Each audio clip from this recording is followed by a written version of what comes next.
I watched my sister Emma pirouette across the hospital room's television screen, her sequined costume catching the stage lights like scattered diamonds, while the morphine drip in my arm kept me conscious enough to understand what their absence meant. The live stream quality was terrible. Someone's shaking phone camera, but clear enough to show my mother in the front row, dabbing tears of pride. My father beside her recording on his expensive camera, the one he'd told me we couldn't afford to replace after I accidentally dropped it last year. They'd made me pay him back $20 a week from my part-time job at the library. The same library where I'd collapsed 3 days ago, coughing blood into my hands while shelving returns in the young adult section. The nurse, Patricia, according to her badge, adjusted my IV with practiced efficiency, her eyes flicking to the screen with barely concealed disapproval. "That your family?" she asked, though her tone suggested she already knew. "My sister's dance recital," I managed, my voice scraped raw from the breathing tube they'd removed that morning. "Regional finals? She's been training for 2 years."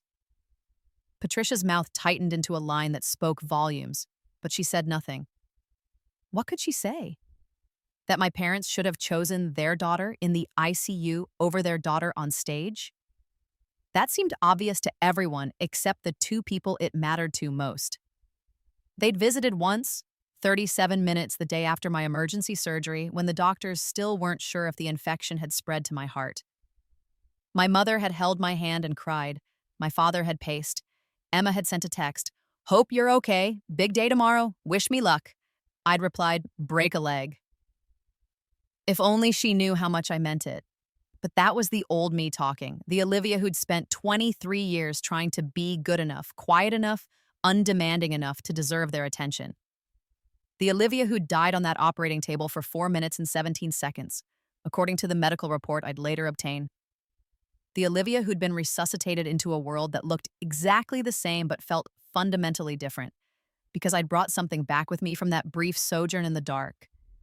Memory. Not of this life, but of another one. A life where I'd made different choices, where I'd been softer, kinder, more forgiving, and where that forgiveness had destroyed me just as thoroughly as this infection was attempting to do now. In that life, I'd reconciled with my family after similar neglect.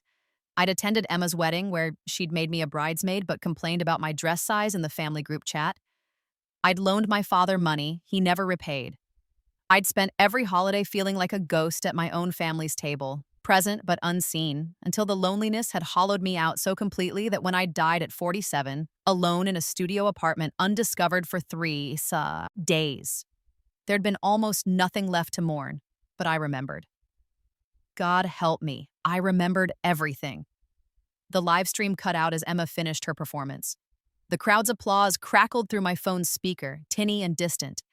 I closed the app and stared at the ceiling tiles, counting the water stains while I waited for my body to heal itself, for the antibiotics to finally win their war against the sepsis that had nearly killed me. I had time. I had knowledge. And for the first time in either of my lives, I had something more valuable than both. I had clarity. They would come back eventually, flush with Emma's victory or disappointment, and they would expect me to understand, to forgive, to minimize my own suffering in favor of celebrating hers or consoling her loss. They would expect the old Olivia, the one who'd died in that operating room. That Olivia was gone. This one knew better. The history of my family's favoritism didn't begin with the dance recital, though that would become its most perfect symbol. It began 23 years ago, when I was born 3 weeks early, a sickly infant who spent her first month in a NICU incubator while my mother recovered from an emergency C-section. I've seen the photos, me, wrinkled and red under phototherapy lights, connected to more wires than seemed possible for something so small.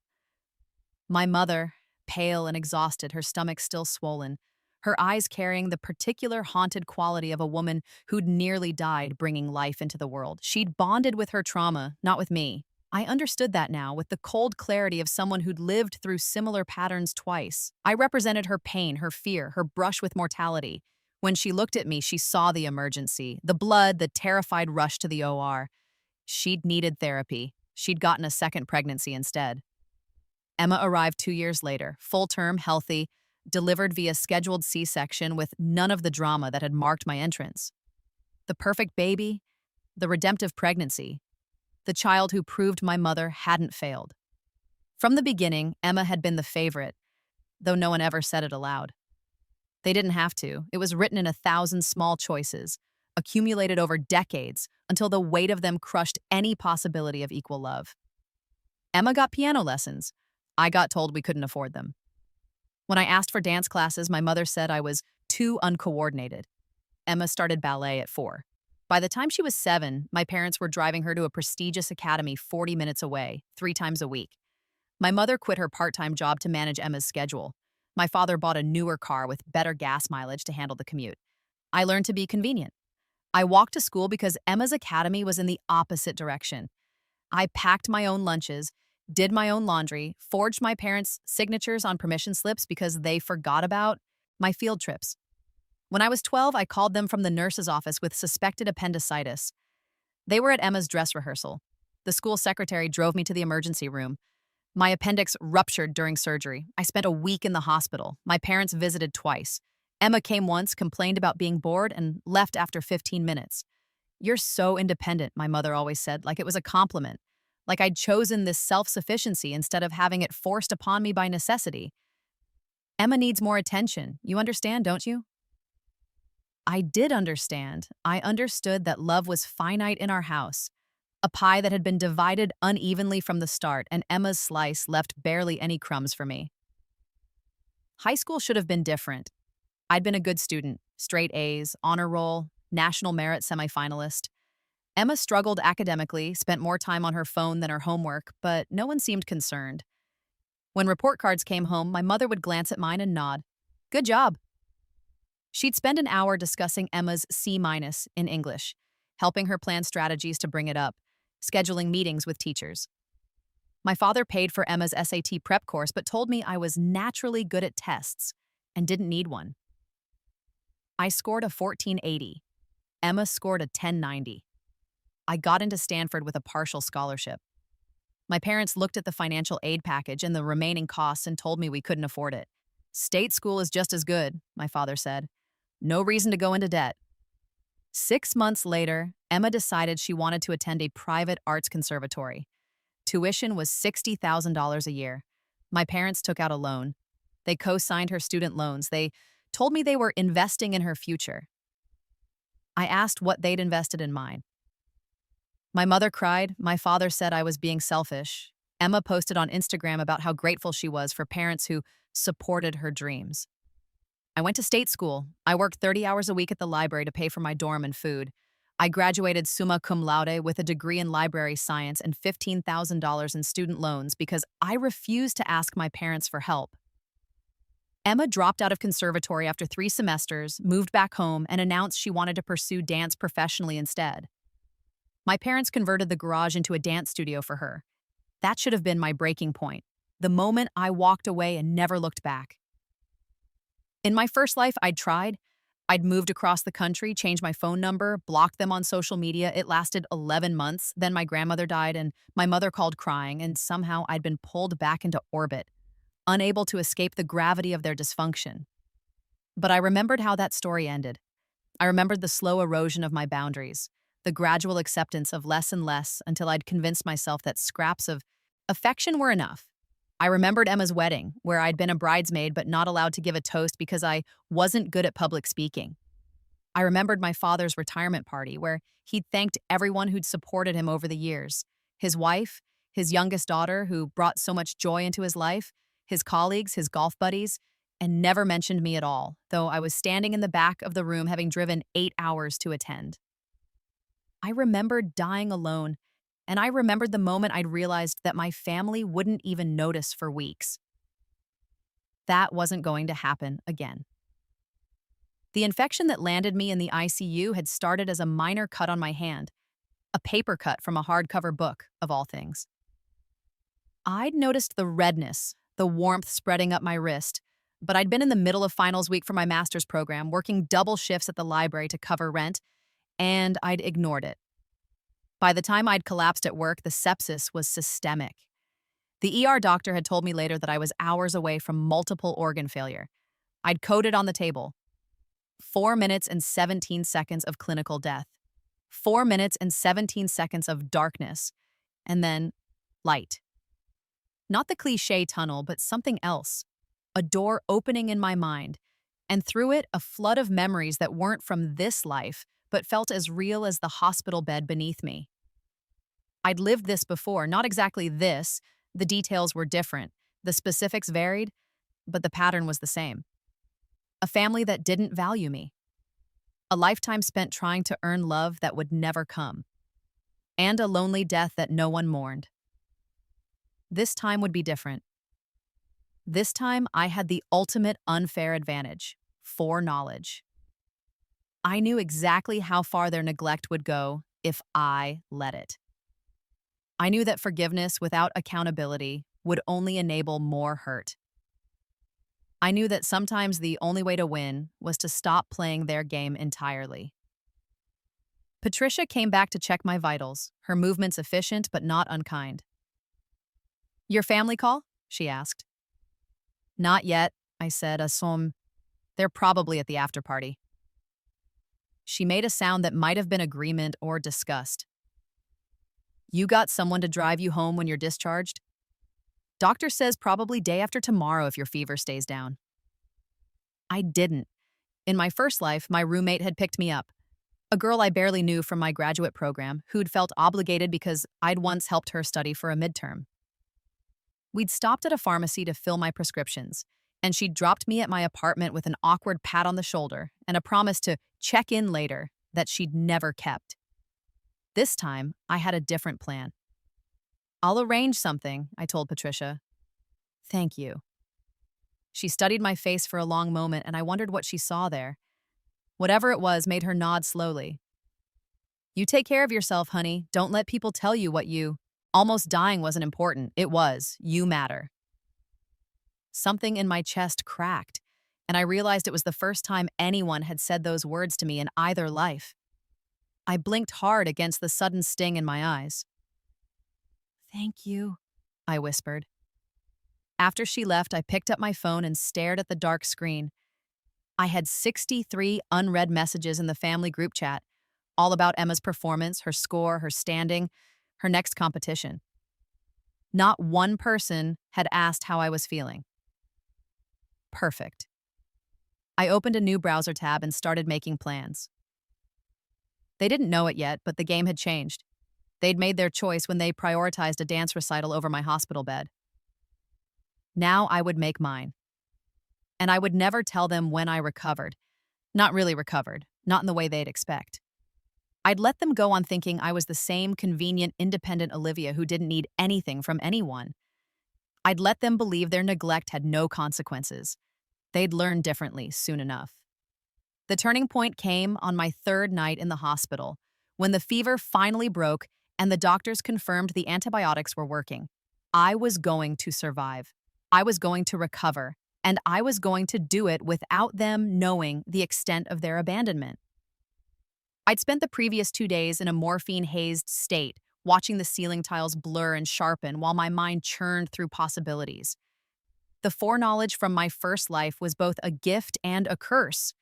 I knew what would happen if I stayed on the current path, but I also had to resist the urge to simply flee, to cut them off completely and disappear into a life they couldn't touch. That hadn't worked before. They'd drawn me back through guilt and obligation, through the invisible threads of family that society insisted I honor, regardless of how they treated me. This time, I needed a different strategy. This time, I needed to let them show everyone exactly who they were while I documented every moment of it. I needed witnesses. I needed evidence. I needed to build a case so airtight that when I finally did walk away, no one could blame me for abandoning my family. They would have to acknowledge that my family had abandoned me first. The plan crystallized with a clarity that felt almost supernatural. Maybe it was the fever breaking, maybe it was the residual effect of having died and returned, or maybe it was just the first time in either of my lives that I'd been angry enough to think strategically instead of emotionally. I started with my phone. I went through my settings and enabled automatic cloud backup for everything: texts, call logs, photos, emails. Then I created a new folder in my cloud storage, labeled it Medical Records, and started taking pictures. The hospital room, the IV in my arm, The monitors tracking my heart rate and oxygen levels, the medication schedule posted on the whiteboard, the surgical incision site, angry and red, the discharge paperwork when it came, detailing the diagnosis of septic shock, the emergency surgery to debride infected tissue, the 4-day ICU stay. I screenshot the family group chat with its stream of messages about Emma's recital and the conspicuous absence of anyone asking about my condition. I screenshot my call log showing my mother's 37-minute visit and no other incoming calls from family. I screenshot Emma's Instagram post from the night of her recital, a gallery of performance photos, her in costume, my parents beaming beside her in the final shot. The caption, "Couldn't have done it without my biggest supporters. Love you, Mom and Dad." I wasn't in any of the photos. I wasn't mentioned in the caption. To anyone looking at her Instagram, I didn't exist. Perfect. Patricia stopped by during her evening rounds and found me sitting up typing on my phone. "Feeling better?" she asked, checking my chart. "Much," I said, and I meant it. For the first time in either life, I felt like I was taking control instead of simply reacting to their neglect.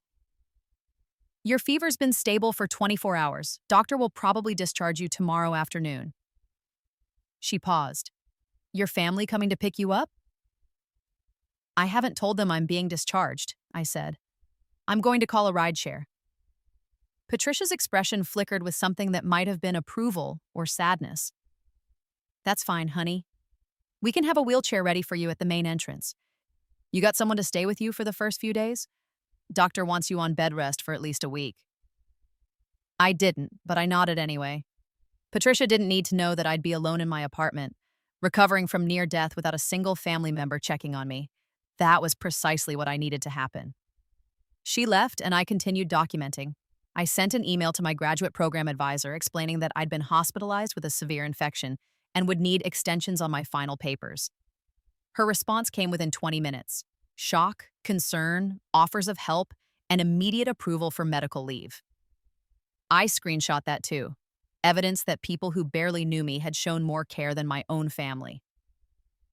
Then I did something that felt both calculated and necessary. I called my grandmother.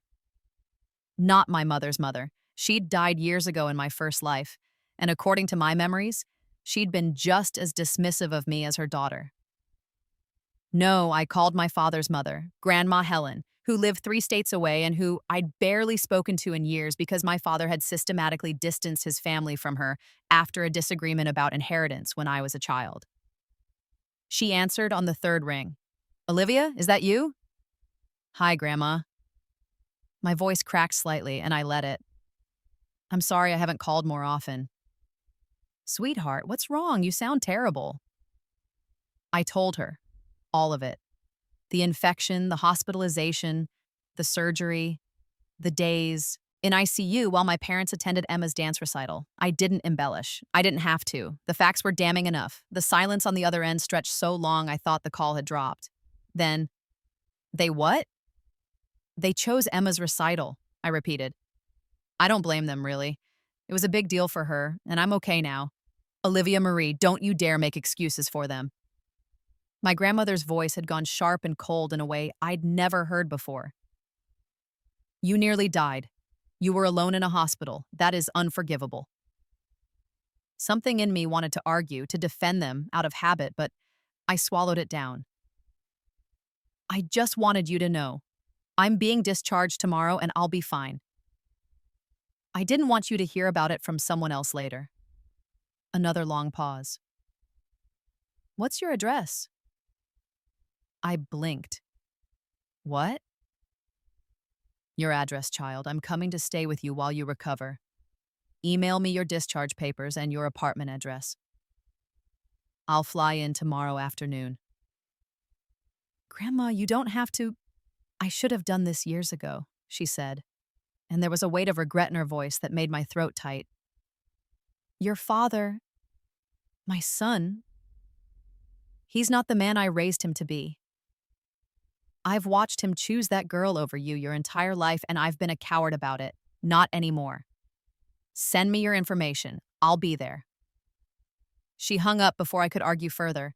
I sat in the dark hospital room holding my phone, feeling something shift in my chest.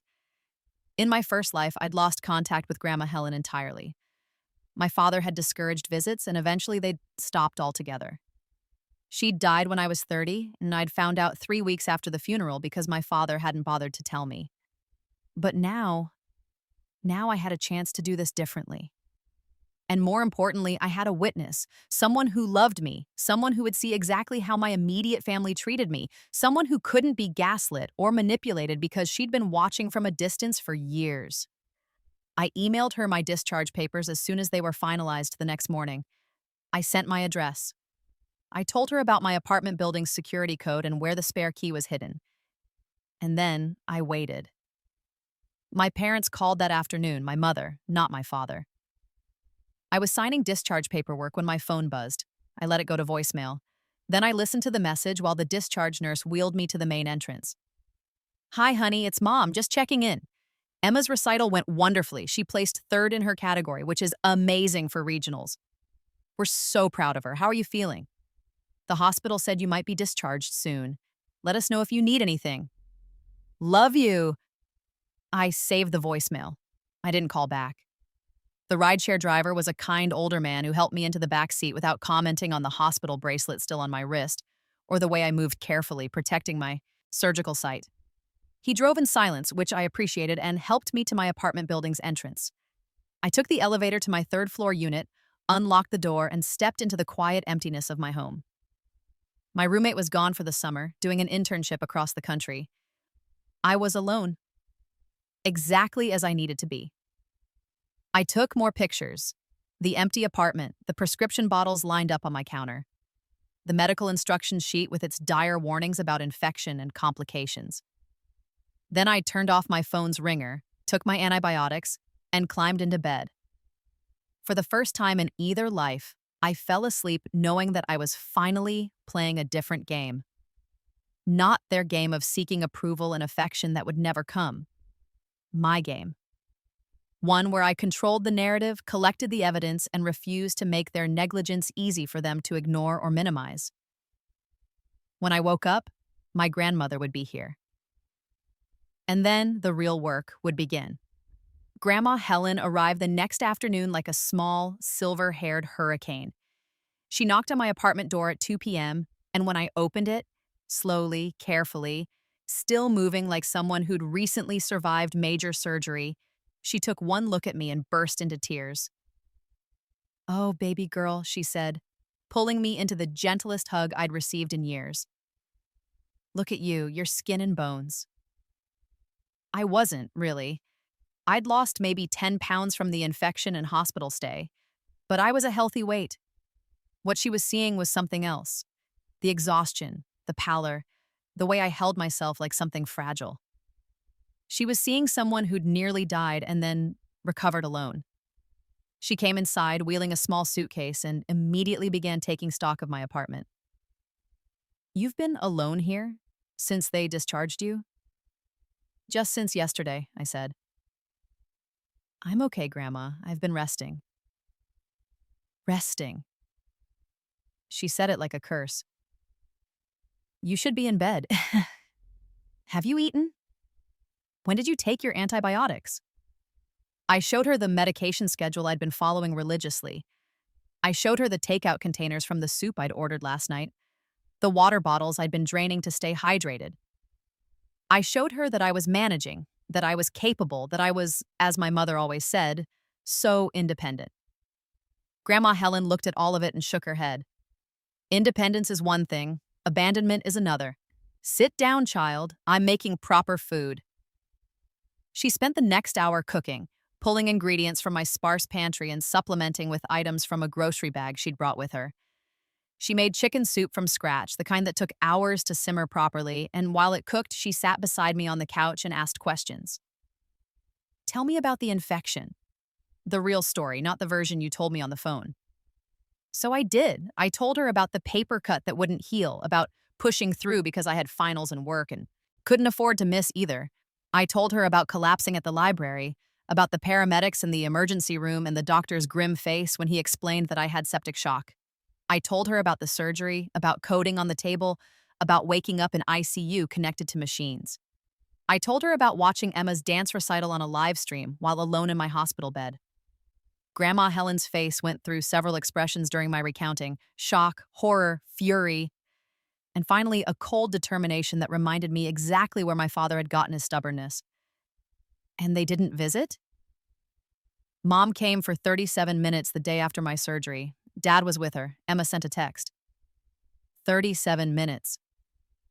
She repeated it like she was memorizing evidence for a trial. Your mother stayed with you for 37 minutes while you were in intensive care. She was probably tired from the recital, I said, testing the words I knew I'd hear if I ever confronted them about it. And they had a long drive back. Emma had another performance the next day. Stop. Grandma Helen held up one hand. Don't you dare make excuses for them, Olivia. Not to me and not to yourself. She pulled out her own phone and started typing.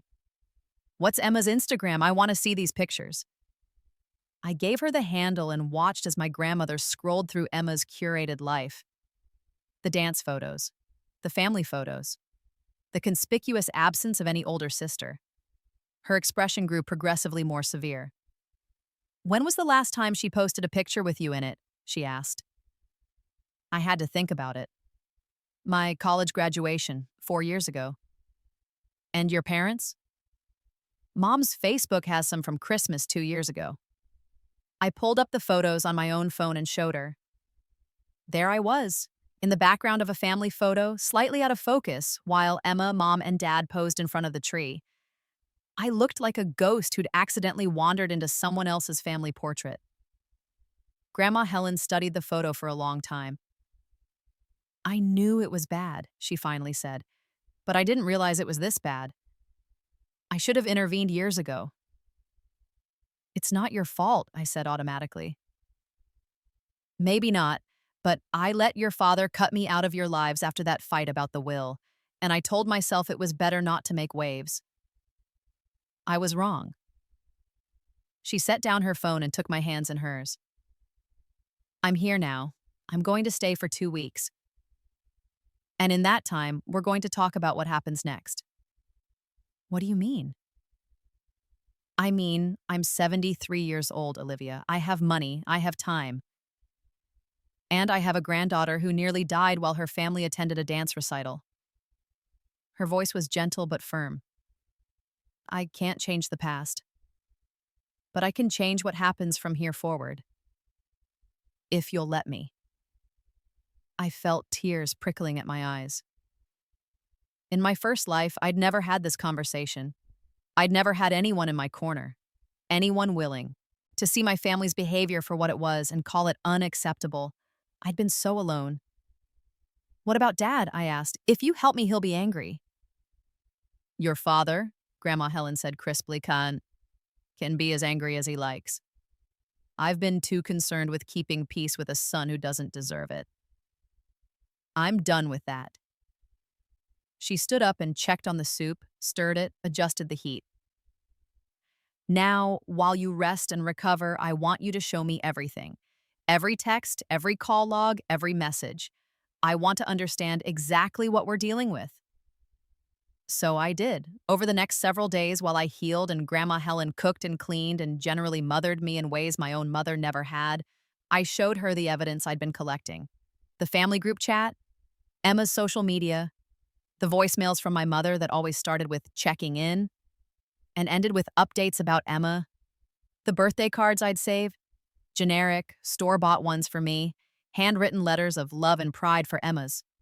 I showed her my college acceptance letters and the financial aid packages, and then I showed her Emma's conservatory tuition bills that my parents had paid without question. I showed her the photo of the dance studio my father had built in their garage, and then I showed her the text where he'd refused to co-sign my student loans. I showed her my first life's memories too, though I framed them as fears instead of certainties. I'm afraid if I forgive them and go back to normal, this will just keep happening. I'm afraid I'll spend my whole life trying to earn love they're not capable of giving me. Grandma Helen listened to all of it. And then she said something that changed everything. What if we made them see it? Really see it, in a way they can't deny or minimize or explain away? What do you mean? She smiled, and it was not a kind smile. It was the smile of a woman who'd lived 73 years and learned how to fight. I mean, we document everything. We invite witnesses. We create situations where they have to choose between you and Emma, and we make sure those choices are visible to everyone who matters. We build a case so thorough that when you finally walk away, no one, not them, not other family members, not mutual friends, can blame you for it. That's that's incredibly calculated. Yes, she agreed, and then it is. But sometimes, Olivia, the only way to deal with people who refuse to see their own behavior is to hold up a mirror they can't ignore.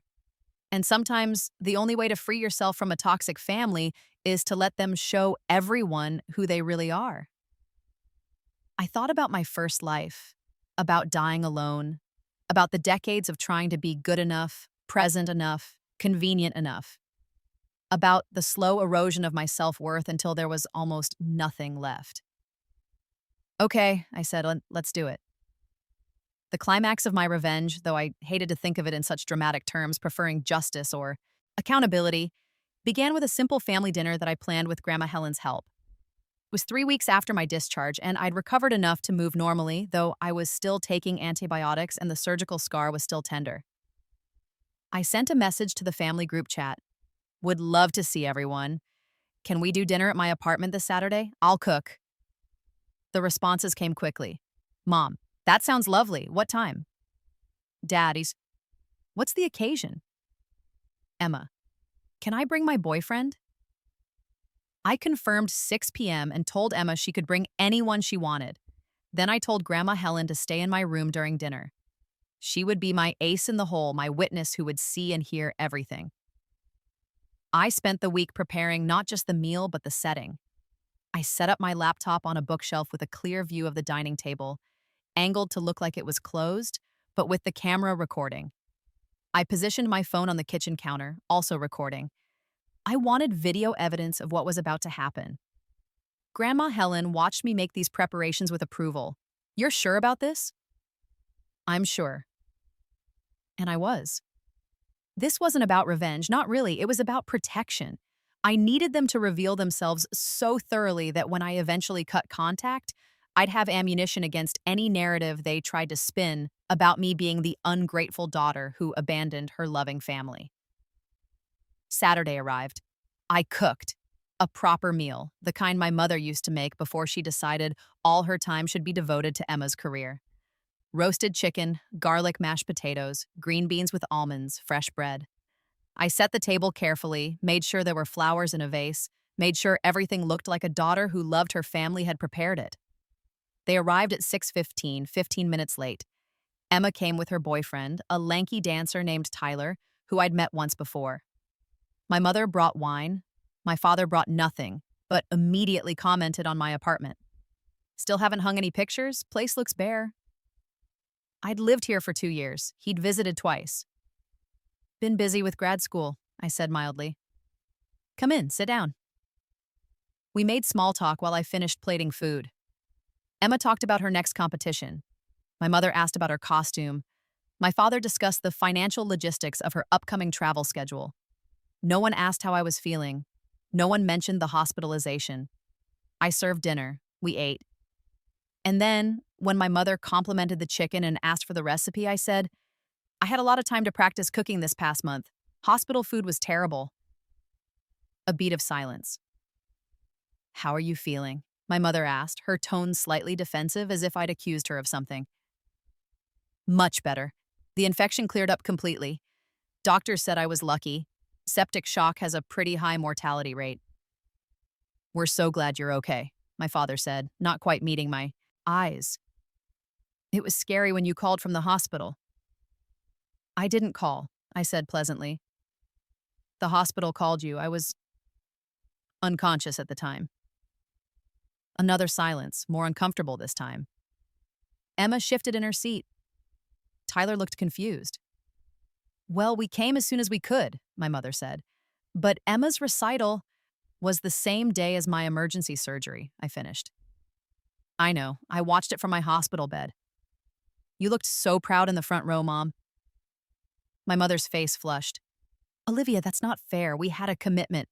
and I was having sepsis. I kept my voice calm, almost cheerful.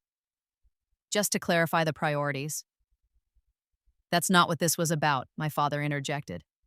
You know how important that recital was. Emma had been working toward it for 2 years. I'd been dying for 3 days, but sure, the recital was important. You're being dramatic, Emma said, speaking for the first time since we'd sat down. You didn't die. You're fine now. I smiled at her, and I watched her flinch slightly at whatever she saw in my expression. Actually, I did die. Briefly, on the operating table. 4 minutes and 17 seconds. But you're right. I'm fine now. No thanks to any of you. Olivia, my mother started. No, let me finish. I stood up and walked to the counter, picked up a folder I'd prepared. I wanted us all together tonight because I need to say some things and I need you to hear them. I opened the folder and pulled out printouts, the hospital bills showing the ICU stay, the emergency surgery, the septic shock diagnosis, the call logs showing exactly 37 minutes of visit time from my parents, the screenshots of the family group chat on the day of my surgery, 63 messages about Emma's recital, 0 messages asking about my condition. I laid them on the table like playing cards. This is what happened while I was in the hospital. This is the attention you gave to my medical emergency versus the attention you gave to a dance competition. I'm not telling you this to make you feel guilty, though maybe you should feel guilty. I'm telling you this so we all understand where we stand. Honey, you're being unreasonable, my mother said, but her voice wavered. We were there, we visited, we called. You visited once for 37 minutes, and then you left to attend Emma's after party. You called once 3 days later to tell me about Emma's placement scores. I kept my voice level, factual. Dad, you want to defend that? You want to tell me how that was appropriate parental behavior? My father's jaw worked, but he said nothing. He looked at the papers on the table like they were evidence in a trial he hadn't prepared for. Emma pushed back from the table. This is bullshit. You're making us feel bad because we had other commitments. People have lives, Olivia. The world doesn't revolve around you. You're right, I agreed. It doesn't, but here's the thing, Emma. I've never asked it to. I've never demanded equal attention. I've never complained about the piano lessons I didn't get, the dance classes you got instead, the college tuition they paid for you, but not me. I've been quiet and convenient and independent my entire life. And the one time I actually needed them, they chose you anyway. That's not how it was, my mother tried again. Then how was it, Mom? Explain it to me. Explain how your daughter being in intensive care with a life-threatening infection was less important than a dance recital. I'm genuinely curious how you justify that. Silence. Tyler looked like he wanted to be anywhere else. Emma's face had gone red, whether from anger or shame, I couldn't tell. My father stared at his plate. My mother's eyes filled with tears. You've always been so strong, Olivia, so capable. Emma needs more support. Emma is 21 years old, I said flatly. She's an adult. I needed support too, Mom. I've always needed it. You just never looked hard enough to see it because I learned early not to ask. This is manipulative, Emma said, standing up. You're trying to make us look like terrible people because we couldn't drop everything for you. That's narcissistic. I laughed, and it was not a pleasant sound. Narcissistic. That's rich. Coming from someone whose Instagram bio is literally main character energy. But you're right about one thing. I am trying to make you see what you look like. Because I need you to understand this. I'm done. Done with what? My father asked, finally finding his voice. Done trying to earn your love. Done pretending that scraps of attention are enough. Done being the convenient daughter who doesn't need anything. I gathered up the papers and put them back in the folder. I wanted to have this dinner so I could say this to your faces, with witnesses, so there's no confusion later about what happened or why. You chose Emma over me when it actually mattered. Not in small ways. I could forgive small ways in the biggest way possible. And that taught me everything I needed to know about where I stand in this family. You're overreacting, my mother said, but she was crying now. We love you. We've always loved you. Maybe you have in your way, but it's not enough, Mom. It's never been enough. And I'm not going to spend the rest of my life waiting for it to be. I walked to my bedroom door and knocked twice, the signal Grandma Helen and I had arranged. The door opened and my grandmother stepped out. The effect was instantaneous. My father went white. My mother gasped. Emma looked confused. She'd been too young to remember Grandma Helen before the family estrangement. Mom, my father said, his voice strangled. What are you doing here? I'm staying with my granddaughter, Grandma Helen said crisply, walking into the dining room with all the authority of a woman who'd raised 4 children and buried 1 husband. The granddaughter who nearly died while you attended a dance recital. The granddaughter who called me from the hospital because she had no one else. We didn't know, my father stammered. You knew exactly how serious it was. The hospital told you she had septic shock. They told you she was in intensive care. They told you she'd gone into cardiac arrest during surgery. Grandma Helen's voice could have cut glass. You knew, Jason. You just didn't care enough to change your plans. Emma's recital was important. More important than your daughter's life? Grandma Helen stepped closer to my father, and despite being a full foot shorter than him, she seemed to tower. I raised you better than this.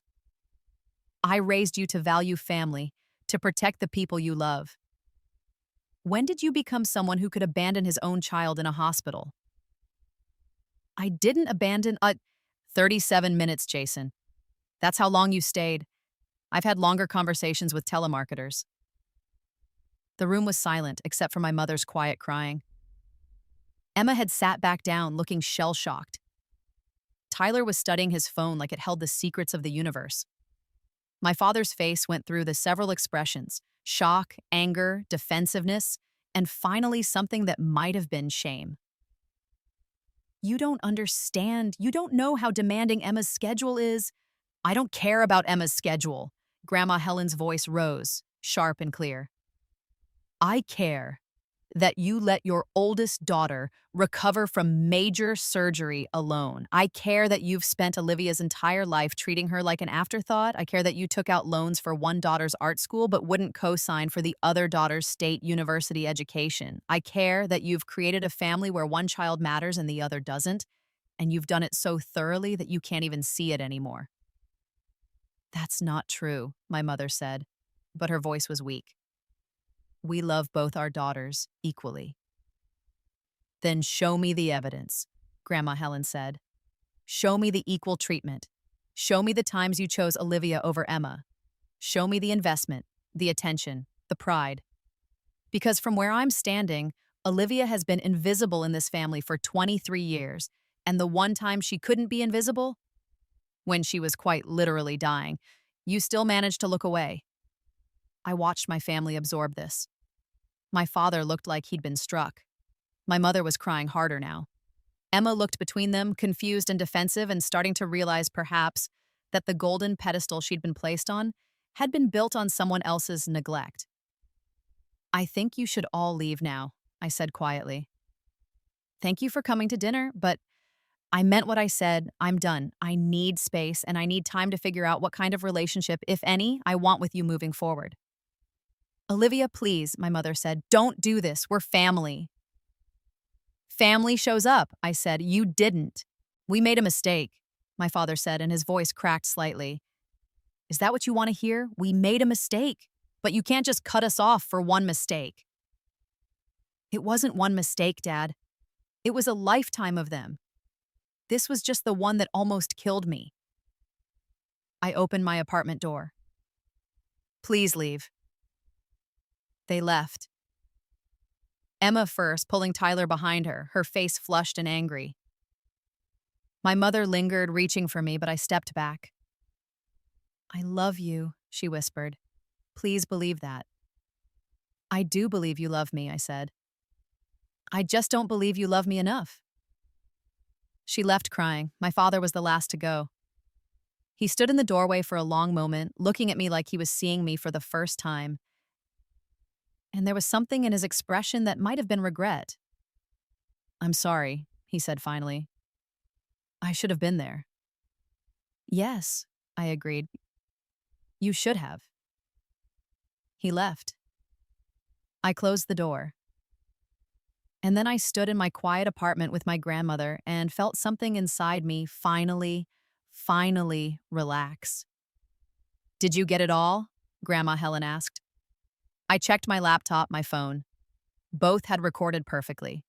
Every word, every expression, every moment of their deflection and defensiveness and eventual reluctant acknowledgement. I got it. Good. She pulled me into a hug, careful of my still healing surgical site. You did well, sweetheart. That took courage. I hugged her back and let myself cry for the first time since the hospital. Not from sadness exactly, but from release. From relief. From the knowledge that I'd finally, after 2 lifetimes, stood up for myself. What happens now? I asked. Now? Grandma Helen pulled back and smiled at me. Now you heal. Really heal, not just from the infection, but from all of it. And I help you. We'll figure out the rest as we go. The epilogue began the next morning when I woke to 147 text messages. The family group chat had exploded overnight. My mother had written a long message about how hurt she was, how unfair I was being, how families were supposed to forgive each other. Emma had written that I was toxic and manipulative and she needed space from me. My father had written nothing at all. I deleted the group chat without reading all the messages. Then I blocked Emma on all social media. I didn't block my parents. I wanted to leave that door open, just barely, to see if they would walk through it or if they would simply prove me right. Grandma Helen stayed for 2 weeks, as promised. In that time, she helped me meal prep, drove me to follow-up medical appointments, sat with me while I worked on my graduate papers, and told me stories about my father as a child. A sensitive boy who'd loved drawing and music until his own father had mocked those interests into silence. It didn't excuse his behavior, but it helped me understand it. More importantly, she helped me plan my future. The future where I wasn't trying to earn their love, wasn't organizing my life around their expectations, wasn't making myself small and convenient to accommodate their focus on Emma. You're brilliant, Grandma Helen told me one evening while we sat on my small balcony watching the sunset. Your graduate program advisor told me so when I called to check in about your medical extensions. She said you're one of the most talented students she's had in years. I'd forgotten that Grandma Helen had called my advisor. You didn't have to do that. I wanted to make sure you were getting the support you needed. She's putting you forward for a research grant. Did you know that? Full funding for a PhD program if you want it. I hadn't known. My advisor had mentioned the possibility before my hospitalization, but I'd assumed the medical leave would disqualify me. Really? Really, she said your thesis proposal on digital archiving for marginalized communities is exactly the kind of innovative work they're looking for. Grandma Helen squeezed my hand. You have opportunities, Olivia, real ones. Don't let them hold you back. I won't, I promised. 3 weeks after the dinner, my mother called. I let it go to voicemail, then listened to the message. Hi, honey. I've been doing a lot of thinking since our dinner. Your grandmother called me. She said some things that were hard to hear. I want to talk, really talk, not just smooth things over, if you're willing. I understand if you're not ready yet. I love you. I saved the voicemail but didn't call back. Not yet. Maybe eventually, but only on my terms, only when I was ready, only if she proved she meant it. Emma sent one text 2 weeks later. Mom is crying all the time. Happy now? I blocked her number and didn't respond. My father sent an email a month after the dinner. It was long, 3 pages, and while parts of it were still defensive, parts of it were genuinely reflective. He acknowledged the favoritism. He acknowledged missing my college graduation because of Emma's competition. He acknowledged that he'd failed me in fundamental ways and that the hospital incident had finally made him see it. He asked if we could have coffee. He said he understood if I said no. He said he would keep trying even if it took years because he'd lost too much time already. I saved the email. I thought about it for a week. Then I replied, I need time. But I appreciate you taking accountability. If you're serious about rebuilding a relationship with me, it needs to be on my terms. That means no more comparisons to Emma, no more expectations that I'll be convenient or understanding about being sidelined, no more dismissing my needs as less important. If you can agree to that, we can try coffee in a few months. If not, I need you to respect my space. His response came within an hour. I agree to all of that. Take whatever time you need. I'll be here. It wasn't perfect. It wasn't even close to perfect, but it was something. A crack in the door, a possibility that maybe one relationship in my family could be salvaged, but I didn't need it to be salvaged. That was the crucial difference between this life and my last one. I didn't need their love to be whole. I didn't need their approval to be valuable. I had my grandmother, I had my work, I had a future that I was building for myself, brick by careful brick. The research grant came through in September, full funding for a PhD program in library and information science, with a focus on digital equity and access. I'd be working on projects I cared about with people who valued me, building a career that mattered. I applied and was accepted immediately. Grandma Helen cried when I called to tell her, I'm so proud of you, sweetheart. So proud. I couldn't have done this without you, I said, and meant it. Yes, you could have, she corrected gently. You've always been strong enough. You just needed someone to see it. 2 months into my PhD program, I moved to a new apartment closer to campus. It was smaller than my old place, but brighter, with big windows and a tiny balcony where I could keep plants. I decorated it carefully, photos on the walls, art that I chose, furniture that felt like mine. It looked nothing like the blank, temporary space my father had criticized. It looked like a home. I didn't tell my family I'd moved. Let them visit the old address if they wanted to find me. Grandma Helen came to see the new place the week after I settled in. She brought a housewarming gift, a photo album she'd been compiling, pictures of me through the years, school photos my parents had barely glanced at, achievement awards they'd never framed, moments of my life that had been overlooked in favor of Emma's highlights. I want you to remember, she said, that you've always been extraordinary, even when no one was looking, especially when no one was looking. I kept the album on my coffee table where I could see it every day. 6 months after the hospital stay, I got a message from Emma. She'd unblocked me somehow, or I'd never blocked her on this platform. I couldn't remember which. The message was brief. Tyler broke up with me, said I was too self-centered. Mom and Dad are fighting constantly. Everything is falling apart. Are you happy now? I stared at the message for a long time. In my first life, I would have felt guilty. I would have reached out, tried to fix it, made myself responsible for everyone else's emotional well-being at the expense of my own. This Olivia was different. I wrote back, I'm sorry you're going through a hard time, but what's happening in your life isn't my responsibility anymore. I hope you find happiness, Emma. I really do. But I need you to find it without expecting me to sacrifice mine. Then I blocked her, for real this time, on every platform. A year after the hospital stay, my father and I had coffee. It was awkward, stilted, with long silences that neither of us knew how to fill. But he asked about my research. He asked about my dissertation topic. He asked about my life, and when I told him about a conference I'd been invited to speak at, he said, I'd like to come. That's okay with you. Okay, I said carefully.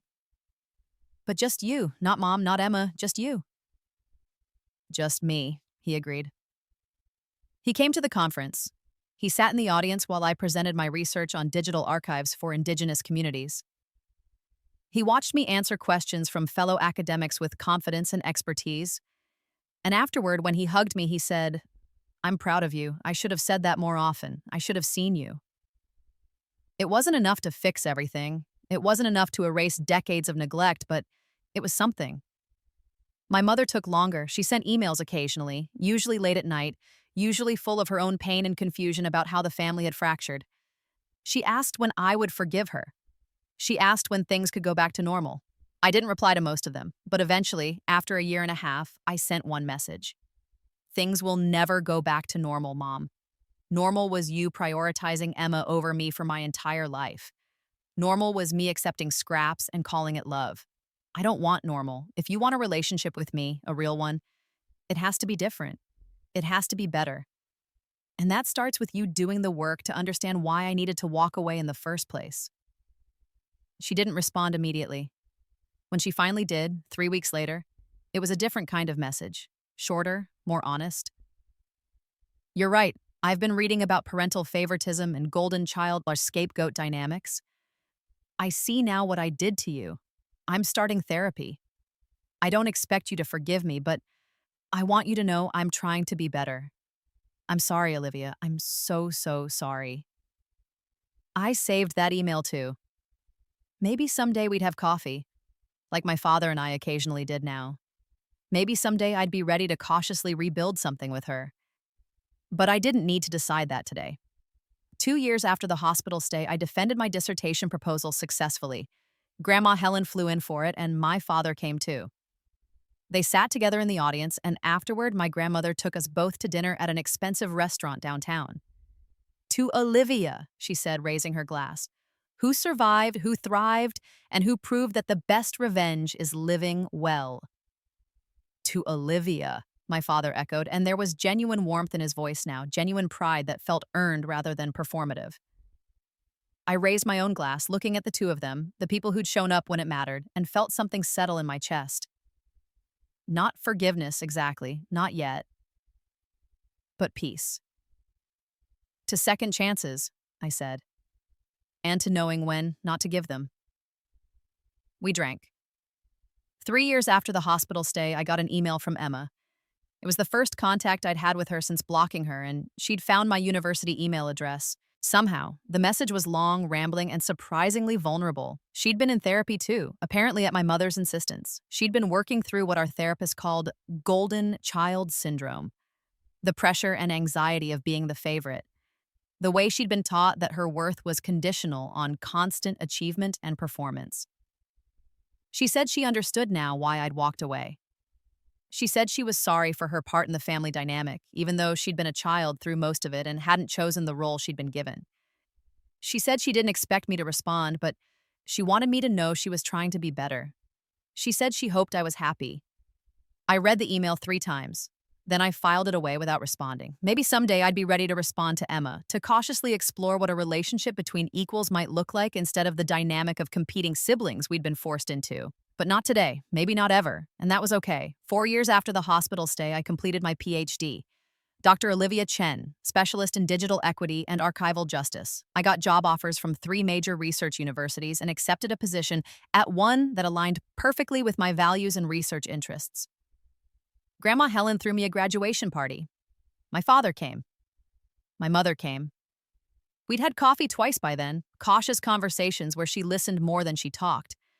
Emma was not invited, and no one questioned it. At the party, surrounded by my advisor, my fellow researchers, my friends from the program, and my grandmother, I felt something I'd never fully felt in my first life. Complete. Not because I'd gotten revenge on my family, not because they'd suffered or learned or changed, though some of that had happened to varying degrees, but because I'd learned something more valuable than revenge. I'd learned that I didn't need their love to be whole. I didn't need their acknowledgement to be valuable. I didn't need their approval to thrive.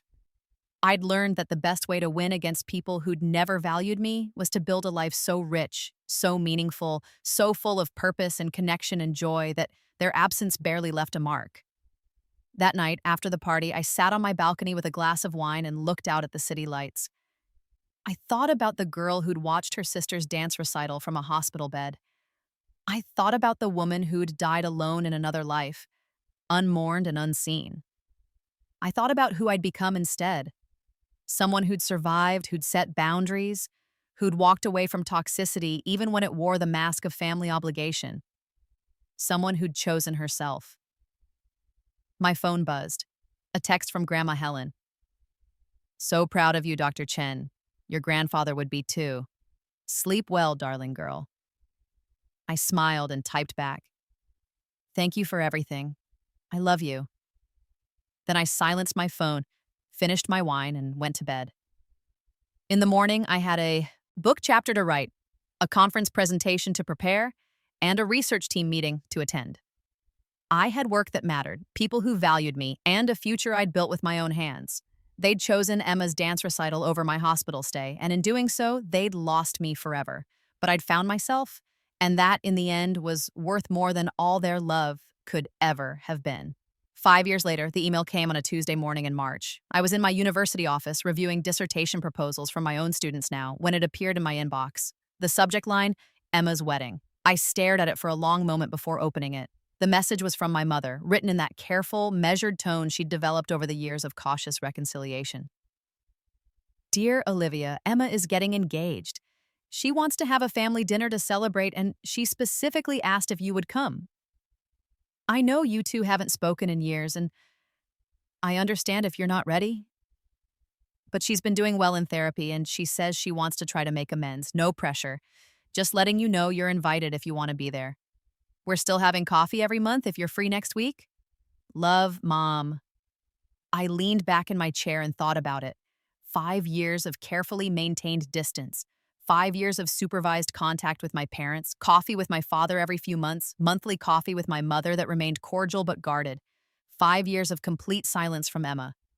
In my first life, I would have gone. I would have accepted the bridesmaid invitation that would inevitably follow. I would have tried again, hoping this time would be different. This Olivia knew better. I typed a response. Mom, I'm glad Emma's doing well and working on herself. That's genuinely good to hear. But I'm not ready to have a relationship with her, and I'm not sure I ever will be. The patterns in our relationship were too toxic for too long, and I've built a good life without her in it. I hope she has a beautiful wedding, but I won't be attending the dinner or the ceremony if I'm invited. I'm free for coffee next Thursday at our usual place. Looking forward to seeing you. Love, Olivia. I sent it without hesitation and returned to my work. An hour later, my phone rang. My father. Hey, Dad, I answered. Your mother told me about the wedding invitation, he said. I wanted to check in. How are you feeling about it? I'm fine, I said. I'm not going. A pause, then, okay, that's fair. She's disappointed, but she understands. Or she's trying to. I'm glad she's trying, I said, and I meant it. But my healing doesn't require me to give her access to my life again. I hope you can understand that. I do, my father said quietly. I'm actually calling because I wanted to invite you to dinner. Not a family dinner, just you and me. I have something I want to talk to you about. We met the followings. Week at a quiet restaurant. My father looked older than I remembered, grayer, more lines around his eyes. But there was something softer about him, too, something that hadn't been there in my childhood. I've been thinking a lot about the hospital, he said after we'd ordered. About that night at your apartment when Mom showed up. About everything she said. Okay, I said carefully. I want you to know that I've changed my will, he said. It's split evenly between you and Emma now. And I've set up a trust fund for your future children, if you have them, equivalent to what I've already put aside for Emma's. I blinked, surprised. Dad, you didn't have to. Yes, I did. I've spent your entire life giving Emma advantages and telling you to be independent. That stops now. You've built an incredible life for yourself despite us, not because of us, but you deserve to know that you matter to me, that you've always mattered, even when I was too blind to show it. My throat felt tight. Thank you. There's something else, he said. I've started going to therapy too. Working through why I treated you the way I did. It's hard to face, but I'm doing it because I want to be better. Not to earn your forgiveness. You don't owe me that. But because you deserved better, and I want to be someone who could have given you that, even if it's too late. I reached across the table and squeezed his hand. It's not too late, Dad. Not for us. Not anymore. He squeezed back and his eyes were wet. I'm proud of you, Olivia. Not just your PhD, not just your career. I'm proud of who you are. The boundaries you've set, the life you've built. You're stronger than I ever was. We had dinner, and for the first time in either of my lives, I felt like I was sitting across from a father who actually saw me. When I got home that night, I called Grandma Helen. How'd it go with your dad? She asked. Better than expected, I said. He's changing his will. He's in therapy. He's really trying. Good, she said firmly. He should try. He has a lot to make up for. I know, but Grandma, I think I'm actually okay either way. If he keeps trying, that's wonderful. If he doesn't, I'll survive. Because I've already survived the worst of it, and I did it without them. That's my girl, Grandma Helen said. and I could hear the smile in her voice. You've come so far, sweetheart. I'm so proud of you. Later that night, as I prepared for bed, I thought about the me who had died on an operating table 5 years ago. The me who'd been watching a live stream of her sister's recital while alone in a hospital room. The me who'd been given an impossible gift: memory of another life, another chance, another choice. I'd made that choice. I'd chosen myself over their expectations. I'd chosen boundaries over blind forgiveness. I'd chosen to let them face the consequences of their neglect instead of cushioning the blow with my own suffering. And I'd won, not because they'd been punished, though some of them had been, in the natural way that neglectful people lose the people they've neglected. Not because they'd learned their lesson, though some of them had, slowly and painfully. Not because I'd gotten revenge, though there was a certain poetic justice in building a life so successful they couldn't ignore it. I'd won because I'd become someone who didn't need them, someone who'd survived, someone who'd thrived, someone who knew her own worth, regardless of whether her family ever acknowledged it. The girl who'd watched her sister's dance recital from a hospital bed was gone. The woman who'd replaced her was stronger, wiser, and unshakable in the knowledge that she deserved better than scraps of love. They'd chosen Emma's dance recital over my hospital stay. I'd chosen my own life over their dysfunction. And as I fell asleep that night in my own home, surrounded by evidence of a life well lived and hard won, I knew without question which choice had been the right one, the last one, the only one that mattered. Mine, the end.